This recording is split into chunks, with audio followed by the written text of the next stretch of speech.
Hi everyone, I'm putting out a video probably close to 9:45.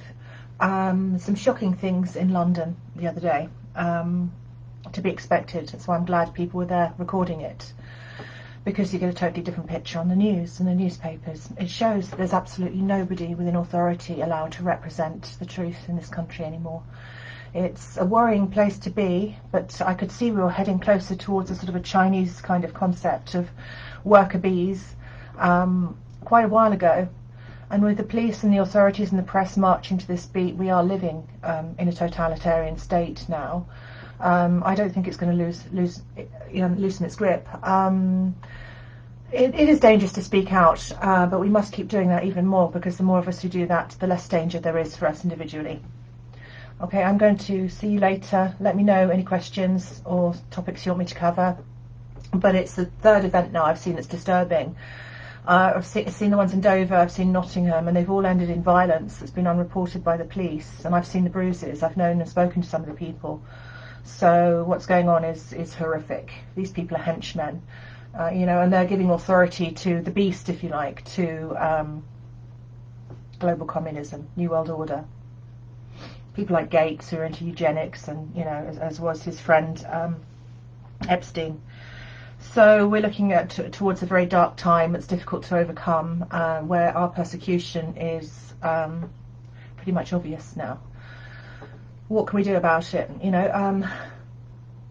Watch our annihilation slowly, or how can we as people who are more passive, more Christian, more recessive, ever overcome such evil dominance?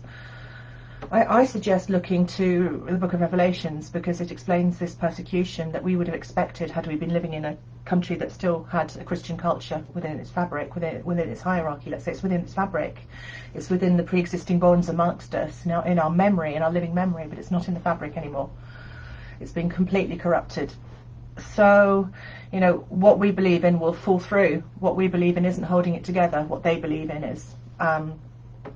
And people who are gullible like children, they just, want to believe in something, find it difficult. They'll call us conspiracy theorists, but they always do in totalitarian states. Anyone who knows history knows how it goes. We've got to slow down that degeneration. We've got to slow it down and stand up to it somehow. But with such abject violence and control that's being used, it is proving difficult. We have got to overcome the war on knowledge and all the sort of double-speak that's being used. And it is laughable, because the people who are upholding, the Ministry of Truth, places like the BBC, are even, looking less and less plausible in their arguments. I was chatting to somebody the other day on Twitter, and he was using the most ridiculous arguments, and he just gave up in the end. They think that our voice, the things that people like Anna Breeze do, are sort of just opinions and not fact. And this is what he was saying. Why go out and bother talking and interviewing people and their opinions? Yeah, right. So I can see how the BBC has got that way of thinking now, and this is what he was supporting. He was saying anybody who supports Black Lives, who gets upset and angry about Black Lives Matter, the BBC, is obviously an angry person. And I was saying, well, this is obviously your entire world. If you believe that people who get angry at those things are just angry people. It was a bizarre conversation, and he had, I don't know who this guy is, I don't know, Danny something, but he had, I don't know, about 10,000 or more followers, and about the usual, about 10 of them started leaping on board every single tweet that I was making. They're just drones and clones, really. We've got to get the real voice out there. We've got to get individuality out there. It's being stamped out. The spirit of Europe, is being stamped out. Stand by people who are trying to do their best. Join the voice. Make your own videos. Share ideas. Anyway, I have to go. The world got torn apart. Yeah, separated by a huge amount of hatred being spread. Yeah, absolutely. And, unfortunately, it's us who are going to get blamed, because they're using the dominant force, really.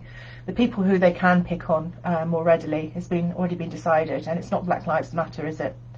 And if you're going to direct your force somewhere, you direct it somewhere else, and that's what the force is doing, the police force. It's doing it, it's malapplying it quite ridiculously. But it has to direct its energies in martyring and controlling and marshalling some group, and if it can't do it to the other, then it's, you know, using all these Antifa propaganda things, because it's been imbibed with a similar thing within Common Purpose.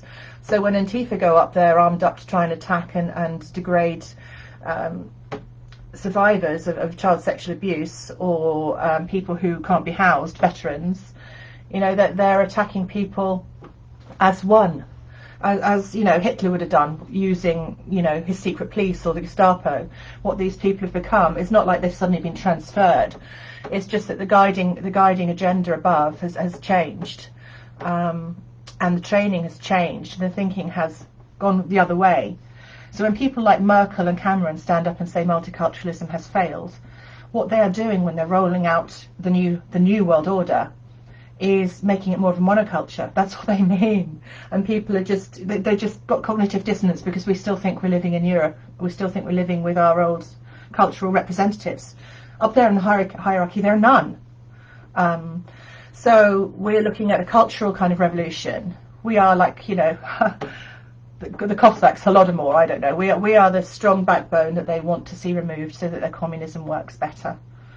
They can remove the statues, they can remove some of the offensive pictures. They did this in Sweden. They had a beautiful picture of a lakeside in the passports that was there for decades. And they removed it because it would have been offensive. The people, the tranquility in the passports. I've seen the picture. It's a beautiful classical picture. But if they remove all these pictures and things, make it more homogeneous, is what they mean. It's what Merkel and Cameron mean. It's what Merkel means when she goes and has meetings with Zuckerberg and talks about controlling dissent. We're living in very, very dangerous times. The people have got the money, like Gates and Epstein. They had the money. And they've made huge changes. Soros, you're not even allowed to criticise him. A demonic person. Man of sorrows, in the Antichrist sense, I would call him. And, you know, the man of sorrows was a name for Jesus. He is the man of Soros. It's like an Antichrist, to be honest with you. But anyway, I shall leave it there, because I haven't even got my cup of tea or my thoughts ready. I'm going to be a bit late with my proper breakfast chat. I haven't even had breakfast yet.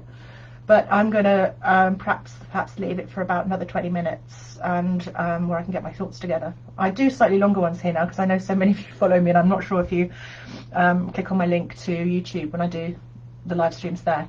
But anyway, yeah, we're living in very crazy, crazy times. But the more of us who speak out, the less danger there is for the few of us, you know, who feel the danger, because we really know the nature and the face of the power abuse. We've seen it before. I've seen it most of my life when I've knocked on many doors and met many gatekeepers. You know, we are not gatekeepers. We're too real for that. Let's keep up this. Let's not live in fear. Let's keep up this talking, at least. Change minds, you know, that's how things change. You know, they change very suddenly from one way to another. They're gathering pace because they've all been trained this way, and there's a lot of militancy that's being roused up and paid for by people like Soros. But on the other hand, things can change quite fast. When the Berlin Wall came down, everybody suddenly didn't want to be a communist. I was never really a communist. I was just going along with it, you know. It's how things change. People are going along with it because they think it's the acceptable way to be. You change the acceptable way to be and the trend that they've created with the propaganda, and all of a sudden people say, well, I thought it was a bit wrong, but I didn't want to say anything. So be one of those people, be a forerunner, because what's happening is unacceptable. Okay, and if we tolerate it, the children are going to be next, or in fact the children will be first, because they're the ones who they went for and silenced in places like Rotherham as a token sort of sacrifice, if you like. And I've experienced the similar kind of complete disregard by the police, the judicial system, you know, solicitors, everybody, and some pretty heinous things I've experienced and come out the other side. So if anybody knows the structure of the UK systems and how they operate, how they goose step, I'm probably one of them, because I've mixed with Etonians, I've mixed with people in mental health, real salt of the earth people, and I know the fabric of what's going on and how it's been manipulated. I'm not saying I'm a, you know, completely know it all because of my experiences, but it's given me some sort of sense of understanding of what's out there. And I always did expect what happened to me to be happening larger and larger, to a larger degree, more and more. with other people. And when Savile came out, that was a sign that this was happening more and more to other people. But now what's happening now is a far, far bigger oppression, and people who maybe just sort of thought Savile, oh, shocking, no real effect on me, are saying actually these things do affect you. This is the way our institutions think, and this is the way the New World Order think, and it doesn't value you very highly. Chat to you later, guys. I value you highly and your opinions, and we've got to do this for each other, make it safe for each other. Bye.